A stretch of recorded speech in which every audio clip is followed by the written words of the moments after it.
দুর্লভ কোনো বস্তু নয়, নিলামে উঠতে যাচ্ছে 18 ক্যারেট খাঁটি স্বর্ণের টয়লেট আমেরিকা। যুক্তরাষ্ট্রের নিউ ইয়র্কে ভিন্নধর্মী এই নিলামের আয়োজন করছে বিখ্যাত নিলাম সংস্থা সথবি। উচ্চবিত্তকে অনেকটা উপহাস করে এটি তৈরি করেছে জনপ্রিয় ইতালিয়ান শিল্পী মাউরিজিও ক্যাতালান। উদ্ভট এই শিল্পকর্মটির প্রাথমিক মূল্য $10 মিলিয়ন ধার্য করা হলেও স্বর্ণের পরিবর্তনশীল বাজার দরের কারণে নিলামের দিন ঠিক করা হবে যথাযথ মূল্য। নতুন ব্লেন্ডে আরো রিচ অ্যারোমায় সেলন ফ্যামিলি ব্লেন্ড টে।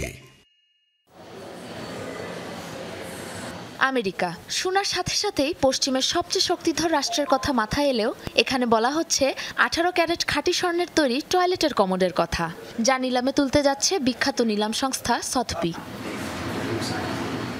উদ্ভটে শিল্পকর্ম তৈরি করেছেন জনপ্রিয় ইতালিয়ান ভিজুয়াল আর্টিস্ট মাউরিজিও ক্যাতালান। বিদ্রূপের সাথে বৃত্তের যোগসূত্র স্থাপন করে পরিবর্তনশীল মূল্যের একটি শিল্পকর্ম হিসেবে স্বর্ণের এ টয়লেট তৈরি করেছেন তিনি। স্বর্ণের পরিবর্তনশীল বাজার দরের কারণে কখনোই নির্দিষ্টভাবে নির্ধারণ করা যায় না শিল্পকর্মটির যথাযথ মূল্য।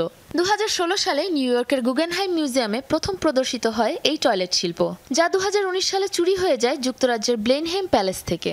এরপর আর কখনো উদ্ধার করা না গেলেও শিল্পকর্মটির অবশিষ্টাংশ এবার নিলামে তোলার সিদ্ধান্ত নিয়েছে সথবি। ক্যাতালানের শিল্পকর্ম বরাবরই এমন উদ্ভট ও ভিন্ন। তিনি নিজের গণ্ডির বাইরে চিন্তা করার ক্ষমতা রাখেন, আর তার শিল্পকর্মগুলো আয়নার মতো, যা মানুষের মাঝে আগ্রহ জাগানোর পাশাপাশি বিতর্কেরও জন্ম দেয়। এখানেই একজন শিল্পীর সফলতা। নিউ ইয়র্কের ম্যাডিসন অ্যাভিনিউতে নতুন নিলামশালার প্রথম ও সবচেয়ে বড় নিলাম হিসাবে তালিকাভুক্ত হয়েছে স্বর্ণের কমোডটি।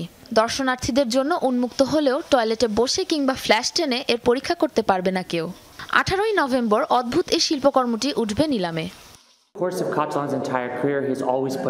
18 ক্যারেট খাঁটি স্বর্ণ দিয়ে তৈরি 101 কেজি ওজনের সম্পূর্ণ কার্যকর টয়লেট আমেরিকা।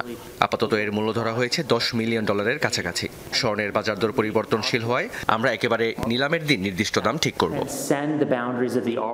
ক্যাতালানের শিল্পকর্মগুলোর মধ্যে সবচেয়ে আলোচিত টেপ দিয়ে দেয়ালে সাঁটানো কলা কমেডিয়ান, যা এর আগে আনুমানিক $6 মিলিয়ন নিলাম মূল্যে বিক্রি করেছে সথবি।